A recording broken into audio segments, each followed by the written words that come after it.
परमेश्वर पिता का धन्यवाद हो। प्रभु महान है। परमेश्वर की उपस्थिति आज भी हमारे मेरे और आपके जीवन में बनी हुई है प्रियो। आमीन। यीशु नासरी के नाम से मैं आप सबों को सलाम करता हूँ। परमेश्वर लगातार मेरे और आपके जीवन में कार्य कर रहा है, और जो बातें हमें दिखने में असंभव दिखती है, परमेश्वर उसे हमारे लिए संभव कर रहा है। हालेलुया।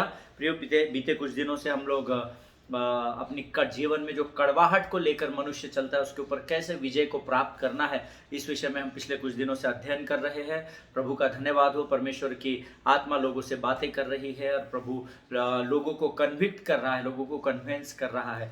परमेश्वर ना तो कभी ऊँघता है, ना तो कभी सोता है। आमीन। प्रियो, आज फिर एक बार हम उसी विषय में जाएंगे, लेकिन उससे पहले हम अपने आप को नम्र और दीन करेंगे और परमेश्वर के सम्मुख हम प्रार्थना करेंगे। आइए इस समय हम दुआ करें। खुदावंद प्रभु यीशु नासरी के नाम से सुंदर और पवित्र दिन के लिए धन्यवाद देते हैं। तू महान और जीवित परमेश्वर है। तेरी स्तुति और प्रशंसा करते हैं पिता। प्रभु, आने वाले वचनों के द्वारा तू हमसे बातचीत कर। हमारे जीवन में कड़वाहट के द्वारा जो भी बातें होती है राजा, उन्हें तू प्रभु जी जड़ समेत नष्ट कर डाल, ऐसे हम प्रार्थना करते हैं राजा। प्रभु, कड़वाहट के बीज को यीशु नासरी के नाम से हम अपने जीवन से बाहर निकाल फेंकते हैं परमेश्वर पिता। प्रभु जी, जब तू हमसे बातचीत करे, हम उसे समझ सके, ऐसा तू होने दे राजा। प्रभु परमेश्वर पिता, मनुष्य क्या है कि तू उसकी सुधि ले, परंतु फिर भी प्रभु तू हमारे जीवन में लगातार कृपा और भलाई को, तेरा अनुग्रह और चंगाई को उंडेल रहा है, इसलिए हम तुझे धन्यवाद देते हैं। हर डिस्ट्रैक्ट करने वाली आत्माओं को यीशु के नाम से हम डांटते हैं राजा। अपने आप को यीशु के लहू में सुरक्षित करते हुए इस प्रार्थना को धन्यवाद के साथ यीशु नासरी के नाम से मांगते। सुन और बड़ी दया से ग्रहण कर। आमीन। हालेलुया। प्रियो, कल हमने इस विषय में नियोमी का उदाहरण देखा था कि कैसे नियोमी का एक भरा पूरा परिवार था, और कैसे अच्छे जीवन को नियोमी अपने संसार में व्यस्त थी और अपने जीवन को व्यतीत कर रही थी। और फिर कैसे उसके पति की मृत्यु हुई, कैसे कुछ वर्षों बाद उसके दोनों बेटों की मृत्यु हुई। और जब वो पहले बेथलेहम में थी, बेथलेहम से वचन बताता है कि वो मोआब को चली गई, लेकिन कुछ समय बाद जब उसका सब कुछ छीन गया, वो एकदम शून्य हो गई, तो वचन कहता है वापस वो बेथलेहम की ओर आने के लिए निकली। आमीन। वो अपने बहू को लेकर, अपनी डॉटर इन लॉ अर्थात रूथ को लेकर कैसे वो वापस बेथलेहम की ओर आई। और वो इतनी कड़वाहट उसके जीवन में आ चुकी थी कि उसने अपना नाम नियोमी अर्थात आनंद से बदलकर मारा अर्थात कड़वाहट रख दिया था। हालेलुया। कल हमने उस विषय में कुछ बातों को सीखा। मेरा विश्वास है जो बातें कल हमने सीखी थी वो आपने उस पर अध्ययन किया होगा, ज़रूर से मनन किया होगा। जो लोग आज ये पहली बार संदेश सुन रहे हैं, मैं चाहता हूँ कि वो विक्ट्री ओवर बिटरनेस, कड़वाहट के ऊपर कैसे विजय को प्राप्त करना है, इस विषय में ज़रूर पहले दिन से अध्ययन करें, जो हमारा फर्स्ट पार्ट था, ताकि आपको इन बातों को समझना बड़ा सरल हो जाएगा। आमीन। प्रियो, नियोमी को ऐसा लग रहा था कि उसका जीवन समाप्त हो चुका है, अब उसके जीवन में कड़वाहट के अलावा कुछ भी नहीं बचा है, परंतु परमेश्वर फिर भी उसके जीवन के भविष्य की अच्छी योजनाओं को लगातार तैयार कर रहा था। हालेलुया। आज आप में से ऐसे कितने लोग चाहते हैं कि परमेश्वर आपके लिए आपके भविष्य की योजनाओं को लगातार अच्छाई में कार्य करने में व्यतीत रहे। आमीन। अगर आप ऐसा चाहते हैं तो आपको एक ही छोटा सा काम करना है, अपने जीवन में लोगों को क्षमा करना सीखना है। हालेलुया। क्योंकि वो एक कारण बहुत ही कॉमन है धर्मी लोगों में कि हम लोगों को क्षमा नहीं कर पाते, जिसके द्वारा हमारे जीवन में कड़वाहट प्रवेश कर जाती है। हालेलुया।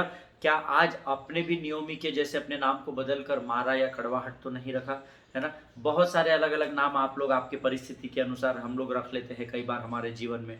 तो अगर ऐसा कुछ है तो आज मुझे और आपको अपने आप को जांचने की ज़रूरत है। आमीन। अगर आज आपने अपने आप को, अपने नाम को अगर बदल दिया है, वो नाम कौन से हो सकते हैं? वो नाम हो सकता है कड़वाहट, कंजूस, ईर्ष्या हो सकती है, किसी से बैर रखना हो सकता है, किसी के विरुद्ध कुड़कुड़ाना हो सकता है, लोगों के प्रति अच्छे और बुरे और बड़े और छोटे, अमीर और गरीब, इनमें भेदभाव करना या इनको कैटेगराइज्ड करना या इनको मापना, ये भी हमारा नाम हो सकता है। या हमारा कड़वाहट की वजह से शायद हमारे अंदर ये भी स्वभाव आ सकता है। अगर ये सारे स्वभाव या इससे भी अधिक और अलग अलग बातें हैं जो हमारे जीवन में कड़वाहट के रूप में आ जाती है, अगर वो आपने अगर अपने जीवन में उसको, इन बातों को स्वीकार किया है, तो आप एक काम कीजिए, आप आज ही इन नामों को बदलकर अपने वापस पुराने नाम में वापस चले जाइए, क्योंकि परमेश्वर ने आपके नाम को नहीं बदला है प्रियो। आमीन।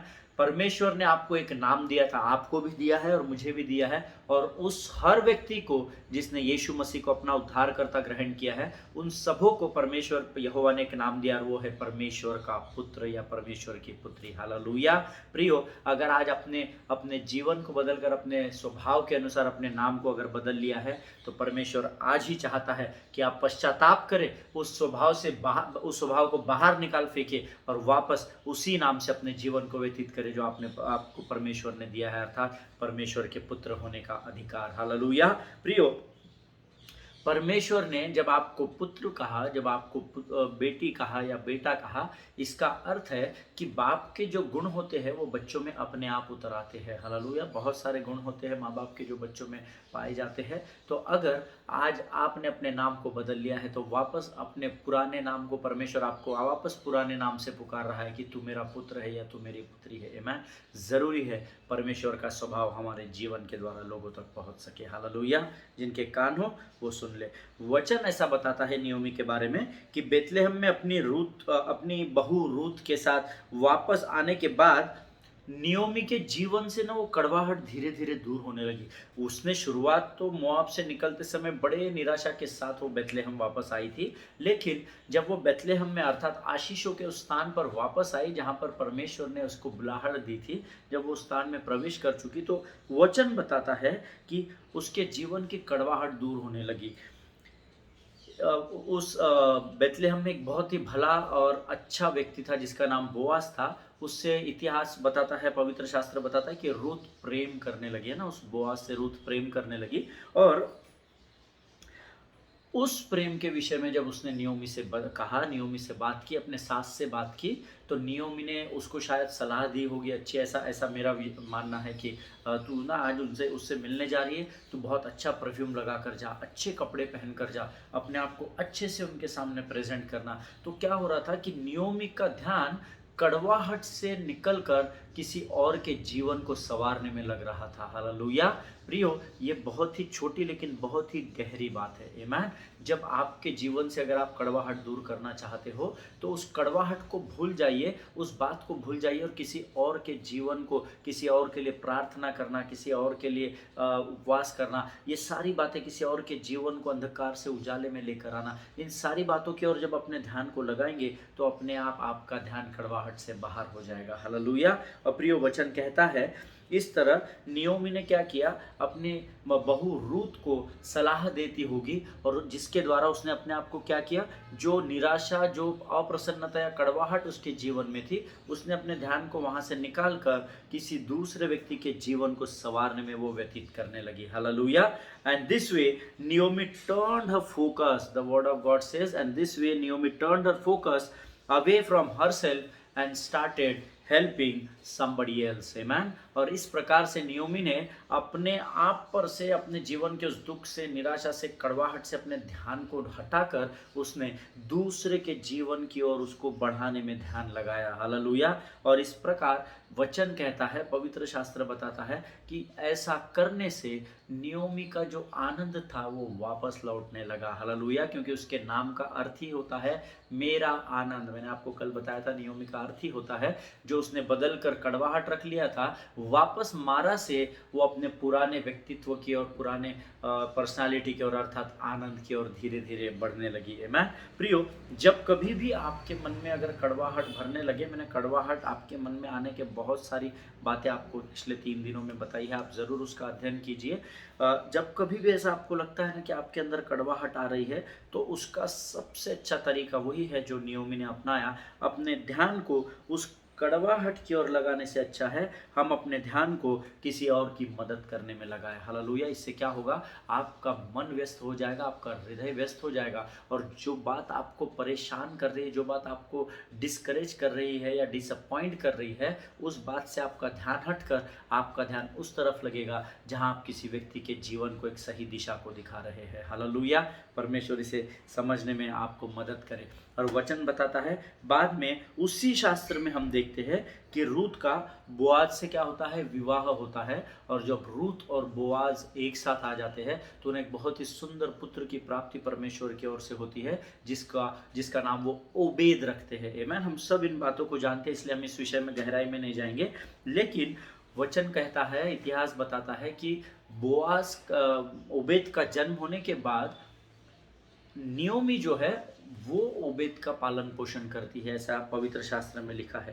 आमीन। और प्रियो, ओबेद का जो जन्म है ना, वो नियोमी की सारे दुखों को, सारी कड़वाहट को पीछे रखकर उसके जीवन में ओबेद का जन्म उसके लिए आनंद की बात बन जाता है। हालेलुया। प्रियो, one scripture says a son was born to Naomi. आमीन।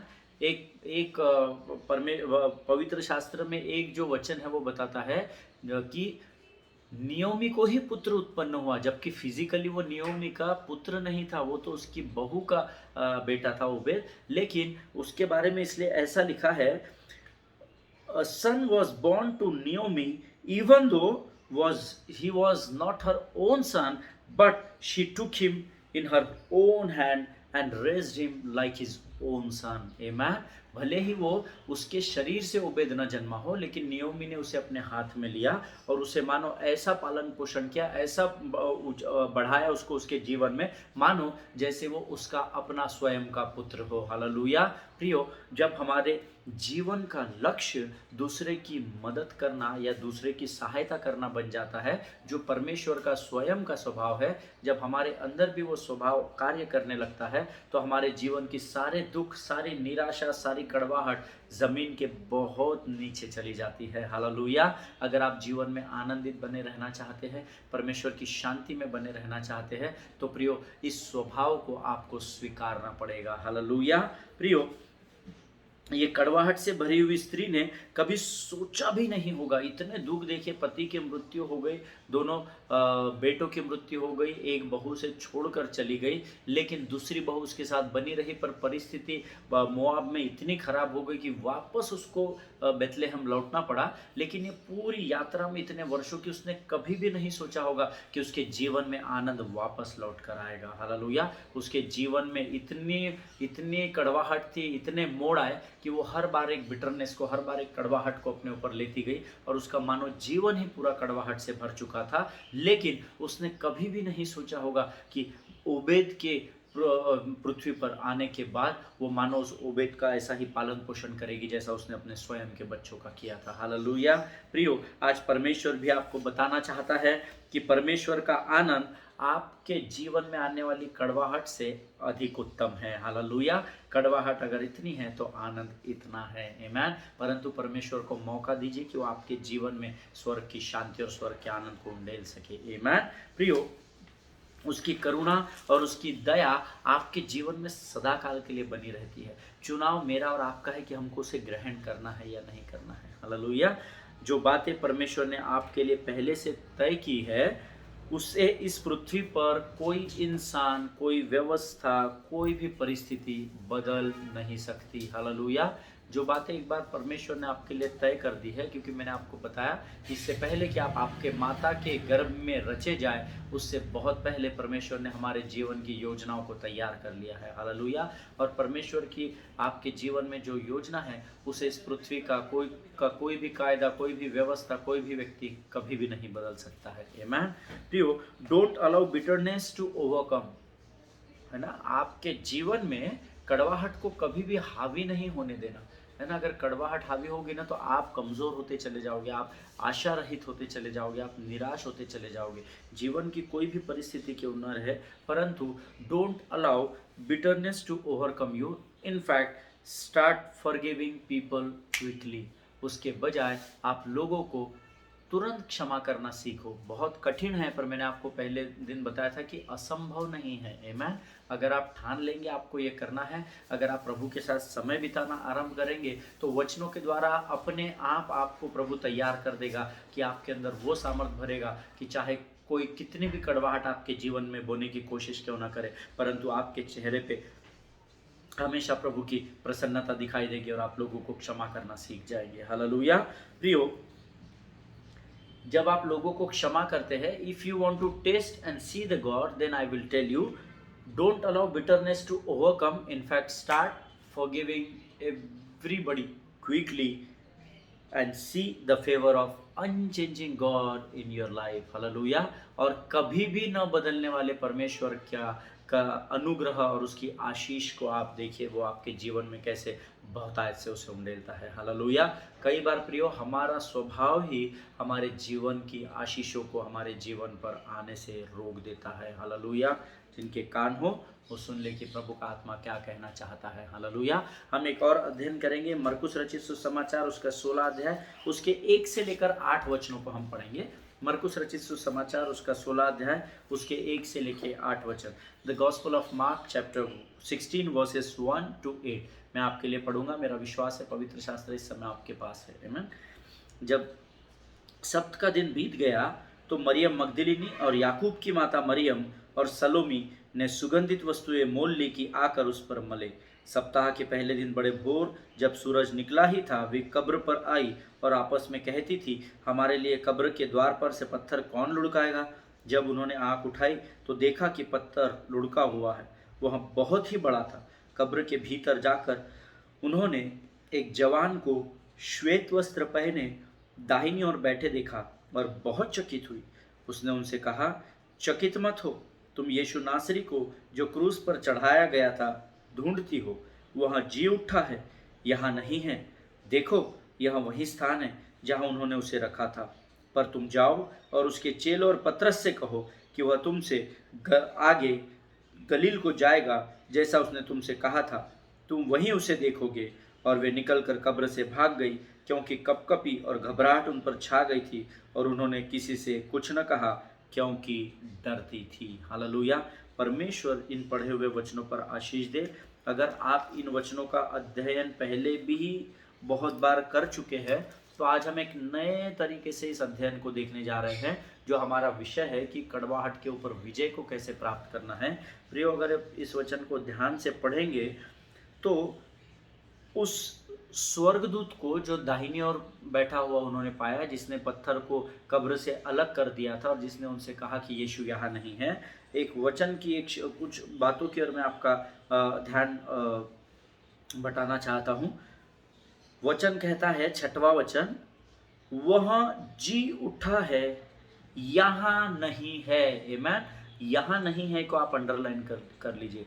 ही इज नॉट हियर, ऐसा इंग्लिश बाइबल में लिखा हुआ है। वह यहाँ नहीं है, उसको आप अंडरलाइन कर लीजिए।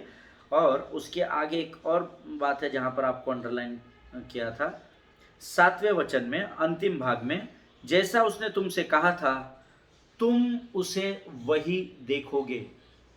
उसको अंडरलाइन कर लीजिए, तुम उसे वही देखोगे। अब जो 2 लाइन आपने अंडरलाइन की है उसको आप एक साथ पढ़ेंगे तो आपको समझ जाएगा। वचन कहता है, वो यहाँ नहीं है, तुम वहीं उसे देखोगे। हालेलुया। अगर ये 2 लाइन को हम एक साथ जोड़ दे तो वचन कहता है, वो यहाँ नहीं है, तुम उसे वहीं देखोगे। हालेलुया।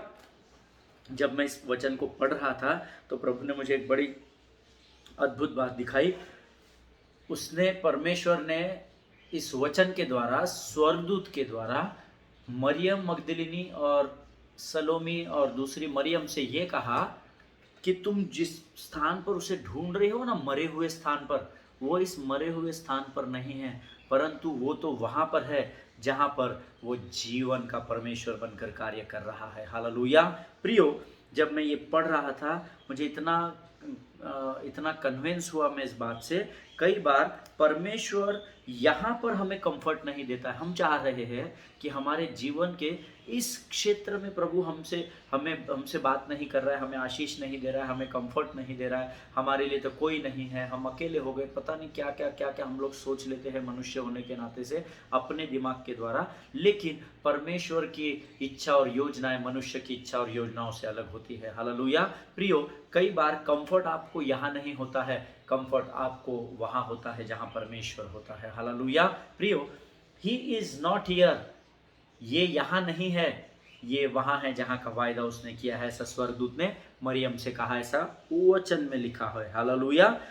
कई बार परमेश्वर यहाँ हमें कंफर्ट नहीं देता, क्योंकि यहाँ कई बार निराशा होती है, कई बार अप्रसन्नता होती है, कई बार हम हताश होते हैं, आशा रहित होते हैं। तो कई बार डिस हमें यहाँ वो कंफर्ट नहीं देता, क्योंकि वो निराश करने वाला स्थान होता है। लेकिन वो हमें वहाँ लेकर जाना चाहता है जहाँ स्वयं अर्थात परमेश्वर स्वयं अर्थात जीवन होता है। आमीन। कई बार हम जिस परिस्थिति में होते हैं, हम जो चाहते हैं वो हमें कई बार मिलता नहीं है, तो हम निराश हो जाते हैं। परंतु हर बार आप एक चीज़ अपने जीवन में ध्यान में रखिए, जो आप आज प्रभु से मांग रहे हैं वो शायद आज आप तक पहुंचना आपके लिए अच्छा नहीं होगा, लेकिन परमेश्वर आज इस डिसअपॉइंटमेंट के स्थान से निकाल कर आपको आशीष के स्थानों पर लेकर जाने के लिए तैयार बैठा हुआ है। हालेलुया।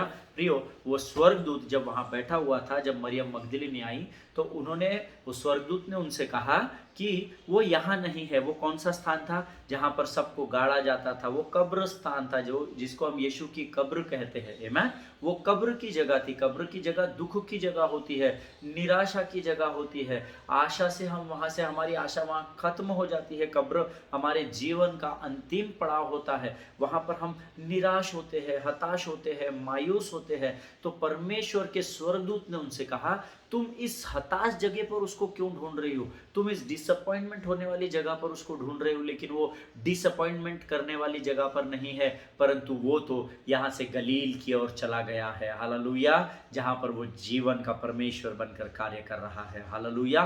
प्रियो, अगर आज आपके जीवन में निराशा से निकलकर जीवन की ओर बढ़ना चाहते हैं, तो कड़वाहट के स्थानों पर अपने आशीषों को मत ढूंढिए। आप कमजोर होते चले जाएंगे। लेकिन जब आपके जीवन में कड़वाहट हिट करे, आपके मन को हिट करे, तो उसको अपने जीवन से दूर कर दीजिए। हालेलुया। जैसे नियोमी ने सारे जीवन भर कड़वाहट देखी, पर जब उसने ओबेद का पालन पोषण करना आरंभ किया, उसके जीवन में मानो फिर एक बार पहले सा और उससे अधिक भी आनंद लौट आया। आमीन। अगर आज आपके जीवन में ऐसी कोई बातें हैं जो आपको कड़वाहट की ओर लेकर जा रही है, तो सचेत हो जाइए। आमीन। क्योंकि परमेश्वर आपसे वचनों के द्वारा बातें कर रहा है। God is not interested in your past. Always remember this. God is not at all interested in your past. क्योंकि आपके पास्ट से आपने अगर 10 साल पहले कोई आशीष मांगी हो और वो अभी तक आपको नहीं मिली हो, तो उसके दो ही कारण हो सकते हैं।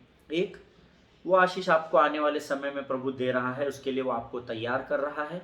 या तो नंबर 2, वो आशीष परमेश्वर के नज़र से आपके जीवन के लिए आशीष का नहीं, परंतु श्राप का कारण होगी, इसीलिए वो बात आपके जीवन में पूर्ण नहीं हुई है। आमीन। इसके अलावा तीसरा और कोई कारण नहीं है। अगर आपने एक अच्छे जब एक बहन को, फॉर एग्जांपल उदाहरण के तौर पे, अगर एक बहन को कोई व्यक्ति पसंद आया हो, वो उससे शादी करना चाहती हो और लगातार उसके लिए प्रार्थना कर रही है, 5 साल हो गए, 6 साल हो गए, उस व्यक्ति की भी शादी नहीं हुई है, आपकी भी नहीं हुई है, तो शायद आप ये सोच रहे कि हाँ, मेरी शादी आज नहीं तो कल उससे होगी, कल नहीं तो परसों होगी, वो भी तो कुंवारा ही है, मैं क्यों शादी करूं, मैंने तो प्रभु से उसको मांगा है। लेकिन 5, 6, 7 साल हो गए, अगर वो आशीष आपको नहीं मिल रही है, तो दो ही कारण है। विश्वास में बने रहो और प्रतीक्षा करते रहो कि प्रभु की योजना क्या है। या तो परमेश्वर वो आशीष को आपके जीवन में कभी उंडेलेगा नहीं, क्योंकि परमेश्वर ने आपके लिए उससे बड़ी आशीष को भविष्य में रखा हुआ है। हालेलुया। परमेश्वर पक्षपात नहीं करता है। आमीन।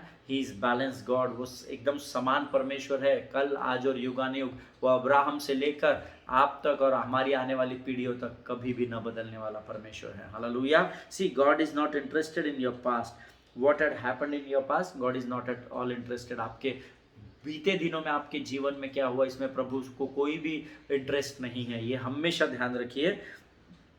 But he is interested in your future which is brighter then your past. आमीन। आपके बीते हुए समय में वो बिल्कुल भी इंटरेस्टेड नहीं है, लेकिन वो आपके आने वाले दिनों में, आपके भविष्य के लिए बहुत ही उत्साहित है, क्योंकि आपके बीते हुए दिनों से अधिक बड़ी आशीष उसने आपके आने वाले जीवन के लिए रखी है। हालेलुया। आपको विश्वास करना है और विश्वास को थामे रहकर स्थिर खड़े रहना है। हालेलुया।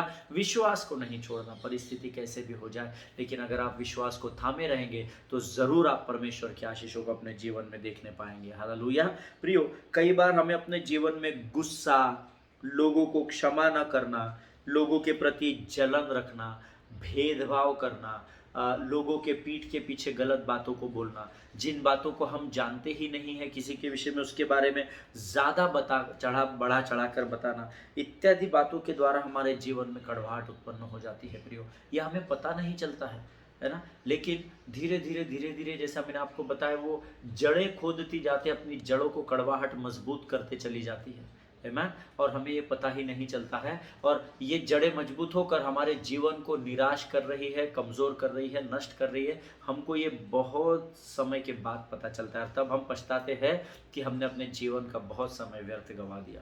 ये सारी बातें हैं जो आपको कड़वाहट की ओर लेकर जा सकती है, लेकिन इसके विपरीत हमें लोगों को क्षमा करने की बहुत ज़रूरत है आमेन। आप इन सब कड़वाहट आपके जीवन में लाने वाली बातों को, एक ही बात मेजर है, लोगों को क्षमा करना आरंभ कीजिए, हालेलुया।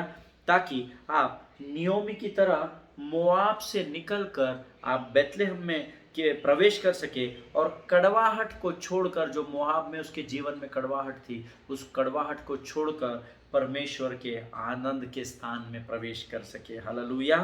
प्रियो, ऐसी आशीषें जिसके विषय में आपने आशा ही छोड़ दी है, जैसे नियोमी ने छोड़ दी थी कि अब मेरे जीवन तो अंधकार हो चुका है, मैंने तो अपना नाम भी अभी कड़वाहट रख लिया, क्योंकि कड़वाहट के अलावा मेरे जीवन में कुछ बचा ही नहीं है। आप यहाँ पर सोच तो रहे हैं कि आपका जीवन समाप्त हो गया है, लेकिन एक नया बैतलहम आपके लिए राह देख रहा है, हालेलुया। एक नया आनंद का स्थान, शांति का स्थान, जहाँ स्वयं शांति का परमेश्वर और आनंद का परमेश्वर विराजमान है, वो आपसे पहले मोआब से निकलकर बैतलहम पहुंच चुका है। आपके लिए सारी आशीषों को वह तैयार कर चुका है, और वो आपकी प्रतीक्षा कर रहा है कि कब आप कड़वाहट से निकलकर आनंद के स्थान में प्रवेश करेंगे, और स्वर्ग भी आपके साथ आनंद मनाने पाएगा, हालेलुया। परमेश्वर इन वचनों के द्वारा आपको बहुत से आशीष दे प्रियो। आज हम अपने इस अध्ययन को यही समाप्त करेंगे। कल फिर एक बार नए विषय के साथ हम उपस्थित होंगे। तब तक आप लोग स्वस्थ बने रहिए, सुरक्षित बने रहिए। अपने पासबानों के लिए, उनके परिवारों के लिए प्रार्थना करते रहिए। प्रभु का धन्यवाद हो कि परमेश्वर ने एक बड़ी आशीष फिर धर्मियों के ऊपर दी है। भारत सरकार ने इस बात को अनाउंस किया है, इस बात का जीआर निकाला है कि सोमवार से, आने वाले सोमवार से अर्थात कल से फिर एक बार हमारे कलीसिया आरंभ होने जा रही है, हालेलुया। लेकिन एक प्रभु का सेवक होने के नाते से बड़ी नम्रता और दीनता के साथ मैं आपको इस बात की विनती करता हूँ, भले ही कलीसिया शुरू हो चुकी है, लेकिन सोशल डिस्टेंसिंग का बराबर से पालन कीजिए। सरकार के दिए गए निर्देशों का लगातार पालन करते रहिए। कोविड अभी समाप्त नहीं हुआ है, कोविड की मात्रा कुछ स्थानों में वापस बढ़ने लगी है, परंतु प्रभु का धन्यवाद हो कि प्रभु ने फिर एक बार कलीसिया के द्वार हमारे लिए खोले, ताकि फिर एक बार हम संगति कर सके, और फिर एक बार शैतान का हम खुल्लम खुल्ला मिलकर तमाशा कर सके, हालेलुया। परमेश्वर इन वचनों के द्वारा आपको बहुत ऐसे आशीष दे। फिर एक बार हम कल मिलेंगे, तब तक स्वस्थ बने रहिए। All glory to God, all the best.